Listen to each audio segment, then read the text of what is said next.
नमस्कार दोस्तों, जॉब वाला के यूट्यूब प्लेटफॉर्म पे स्वागत है आप सभी का। तो दोस्तों, जानते हैं आप लोग के बिहार पुलिस का एडमिट कार्ड जारी कर दिया गया है। तो आप लोग जितना ज़्यादा से ज़्यादा हो सके सेट प्रैक्टिस करें, जिससे आप लोगों का कॉन्फिडेंस लेवल बढ़ेगा और वहां पर आसानी से आप स्कोर खड़ा कर पाएंगे। तो चलिए स्टार्ट करते हैं। हिस्ट्री के कुछ महत्वपूर्ण प्रश्नों को देखते हैं। आज का हमारा पहला प्रश्न है, सुल्तान की उपाधि धारण करने वाला प्रथम शासक कौन था? तो हमारा राइट आंसर है महमूद गजनबी। महमूद गजनबी सुल्तान की उपाधि धारण करने वाला पहला शासक था। चलिए अगले प्रश्नों की ओर।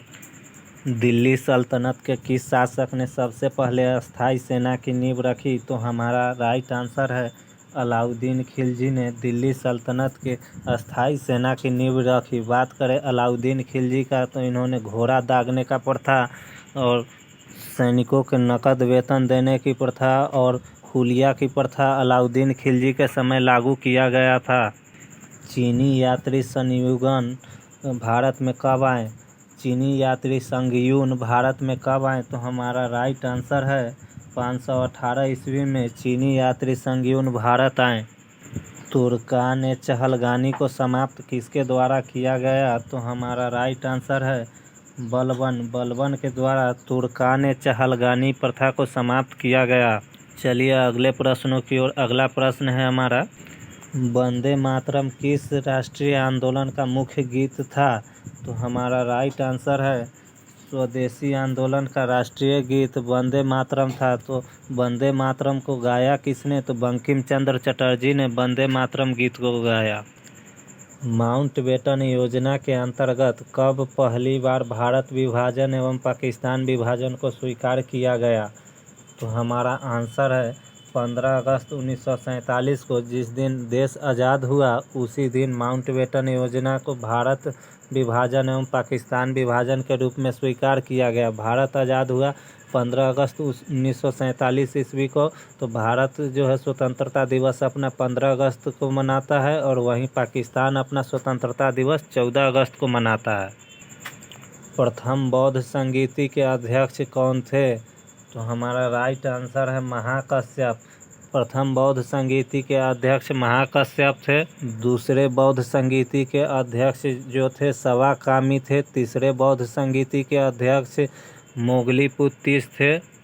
चतुर्थ बौद्ध संगीति के अध्यक्ष जो थे सो वासुदेव थे। चतुर्थ बौद्ध संगीति के अध्यक्ष। वहीं बात करें प्रथम बौद्ध संगीति हुआ कहाँ था? तो राजगृह में। द्वितीय बौद्ध संगीति कहाँ हुआ? तो वैशाली में। तृतीय बौद्ध संगीति कहाँ हुआ?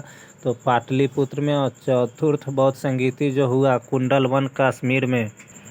घेरे की नीति या सुरक्षा प्रकोष्ठ की नीति का जनक कौन माना जाता है? घेरे की नीति, जिसे हम रिंग ऑफ फेंस की नीति भी कहते हैं, उसका जनक वारेन हेस्टिंग को माना जाता है। अगला प्रश्न है हमारा, अगले प्रश्नों की ओर चलते हैं। ऋग्वेद के 9वें मंडल का संबंध किस देवता से है? तो हमारा राइट आंसर है सोम। ऋग्वेद के 9वें मंडल का संबंध सोम देवता से है। अगस्त घोषणा निम्न में से किसके द्वारा किया गया? तो अगस्त घोषणा हमारा राइट आंसर है लॉर्ड मॉन्टेग्यू के द्वारा अगस्त घोषणा किया गया। प्रथम आंग्ल मराठा युद्ध किस संधि के साथ समाप्त हुआ?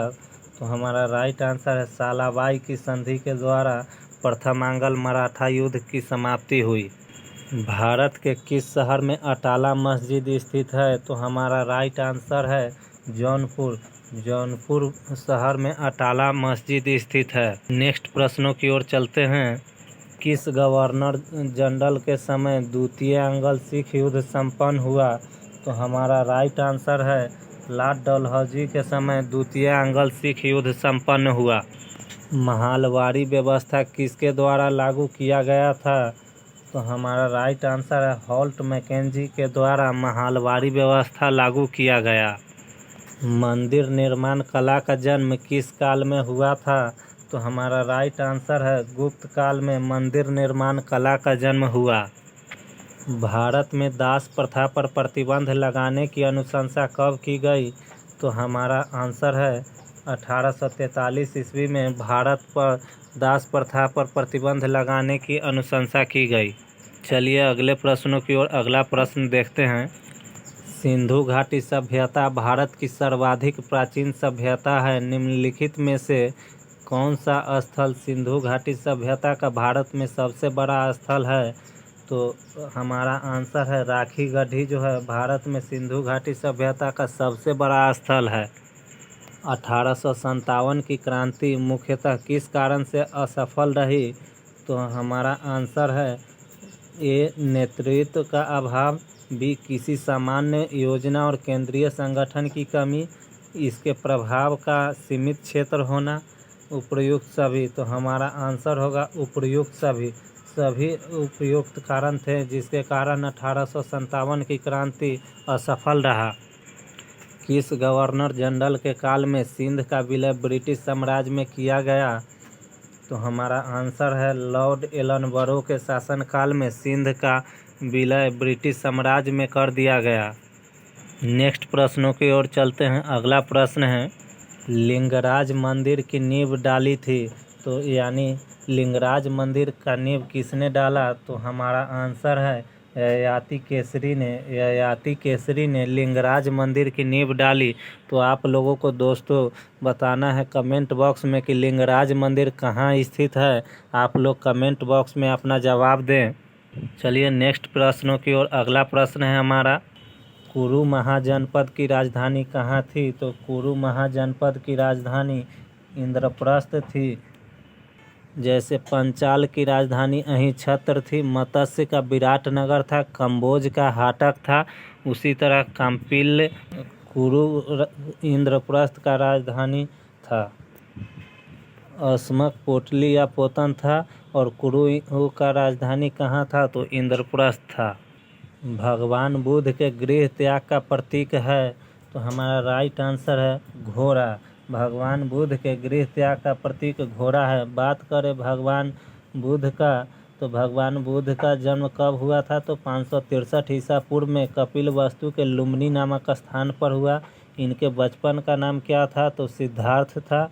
इनका पुत्र का नाम क्या था? तो राहुल था। चलिए अगले प्रश्नों की ओर चलते हैं। गहरवाल वंश के संस्थापक कौन थे? तो गहरवाल वंश के संस्थापक चंद्रदेव थे। मंदसौर अभिलेख निम्न में से किस शासक से संबंधित है? तो मंदसौर अभिलेख यशोवर्मन शासक से संबंधित है।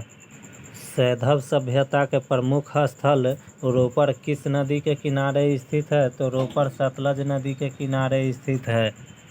लंगर व्यवस्था को किस सिख गुरु ने स्थायी बना दिया? तो हमारा राइट आंसर है गुरु अंगद ने लंगर व्यवस्था को अस्थायी बना दिया। लंगर व्यवस्था को शुरू किसने किया? तो गुरु नानक ने लंगर व्यवस्था को शुरू किया, लेकिन अस्थायी बनाने का श्रेय गुरु अंगद को जाता है। सिखों के दूसरे गुरु कौन थे? तो गुरु अंगद थे, जिनका प्रारंभिक नाम लहना था। और गुरु अंगद ने एक और महत्वपूर्ण कार्य किए। गुरुमुखी लिपि का आरंभ गुरु अंगद ने ही किए। जो सिखों के दूसरे गुरु अंगद हैं वो गुरुमुखी लिपि का आरंभ किए। पहली बार स्वराज शब्द का प्रयोग कब किया गया? तो पहली बार स्वराज शब्द का प्रयोग 1906 ईस्वी में किया गया। खानवा का युद्ध बाबर और किस शासक के बीच हुआ? तो हमारा राइट आंसर है बाबर और राणा सांगा के बीच। तो बात करें खानवा का युद्ध हुआ कब था? तो खानवा का युद्ध 1527 ईस्वी में हुआ। पानीपत का प्रथम युद्ध कब हुआ? तो पानीपत का प्रथम युद्ध 1526 में, खानवा का युद्ध 1527 में, और चंदेरी का युद्ध 1528 में, और घाघरा का युद्ध 1529 ईस्वी में हुआ। तो बिहार पुलिस का फेवरेट क्वेश्चन है कि हर परीक्षा में एक युद्ध से प्रश्न पूछ देता है, तो आप लोग याद रखिएगा इसे ज़रूर। पानीपत का प्रथम युद्ध 1526 ईस्वी में हुआ, तो बाबर ने इब्राहिम लोदी को हराया। खानवा का युद्ध 1527 ईस्वी में हुआ, बाबर ने राणा सांगा को हराया। पानीपत का द्वितीय युद्ध 1556 ईस्वी में हुआ था। चंदेरी का युद्ध 1528 ईस्वी में हुआ, बाबर ने मेदिनी राय को हराया। घाघरा का युद्ध 1529 ईस्वी में हुआ, जिसमें बाबर ने अफगानों को हराया। तो चारों युद्ध में पानीपत का प्रथम युद्ध, खानवा का युद्ध, चंदेरी का युद्ध और घाघरा का युद्ध, चारों युद्ध में बाबर विजयी हुआ। दक्षिण भारत में वैष्णव संतों द्वारा स्थापित द्वैताद्वैतवाद किस संत से संबंधित है? तो हमारा राइट आंसर है रामानुजाचार्य से द्वैताद्वैतवाद संबंधित है। सल्तनत काल में कृषि विभाग से संबंधित है, यानी सल्तनत काल में कृषि विभाग से कौन संबंधित है? तो हमारा आंसर है दीवान अमीर को ही कृषि विभाग से संबंधित है। इसको किसने लागू किया? तो मोहम्मद बिन तुगलक ने दीवान अमीर को ही कृषि विभाग से संबंधित है, जिसको मोहम्मद बिन तुगलक ने चालू किया। द्वितीय जैन संगीति कहाँ हुई? तो हमारा राइट आंसर है पाटलिपुत्र में द्वितीय जैन संगीति हुई। सॉरी, माफ़ कीजिएगा, द्वितीय जैन संगीति जो है वल्लभी गुजरात में हुआ। प्रथम बौद्ध संगीति जो है पाटलिपुत्र में हुआ। प्रथम बौद्ध संगीति 300 ईसा पूर्व में पाटलिपुत्र में हुआ, जिसके अध्यक्ष स्थूलभद्र थे। और द्वितीय जैन संगीति जो 6ठी शताब्दी ईसा पूर्व में वल्लभी गुजरात में हुआ, जिसके अध्यक्ष क्षमा श्रवण थे। तो द्वितीय जैन संगीति कहाँ हुआ? तो वल्लभी गुजरात में हुआ, जिसके अध्यक्ष कौन थे? तो क्षमा श्रवण थे। वहीं पूछता है प्रश्न, जैन इनमें से कौन सा जैन धर्म के त्रिरत्न नहीं थे? तो आप लोग याद रखिएगा, जैन धर्म के कौन कौन सा त्रिरत्न है? तो सम्यक दर्शन, सम्यक ज्ञान और सम्यक आचरण जैन धर्म के त्रिरत्न हैं। तो दोस्तों, आप लोग ज़्यादा समय कहीं व्यर्थ अभी नहीं गंवाएं, क्योंकि समय नज़दीक आ गया है बिहार पुलिस के परीक्षा का। तो आप लोग जितना ज़्यादा से ज़्यादा हो सके सेट प्रैक्टिस करें, जिससे आप लोग का कॉन्फिडेंस लेवल बिल्डअप होगा। सब्जेक्ट वाइज हम लाने का प्रयास कर रहे हैं, जिससे आप लोग का हर सब्जेक्ट में पकड़ हो जाए, जिससे वहाँ परीक्षा हॉल में आसानी से आप लोग स्कोर अच्छा से अच्छा कर पाएँ। तो दोस्तों, देखना ना भूलें। अगर अच्छा लगता है हमारा वीडियो तो आप लोग ज़्यादा से ज़्यादा इसे शेयर करें, सब्सक्राइब करें। जितने भी दोस्तों हैं सभी को, जितने भी सोशल मीडिया प्लेटफॉर्म हैं सभी पर ज़्यादा से ज़्यादा इसे शेयर करें, सब्सक्राइब करें। बने रहें जॉब वाला के साथ। मिलते हैं नेक्स्ट वीडियो में, तब तक के लिए जय हिंद।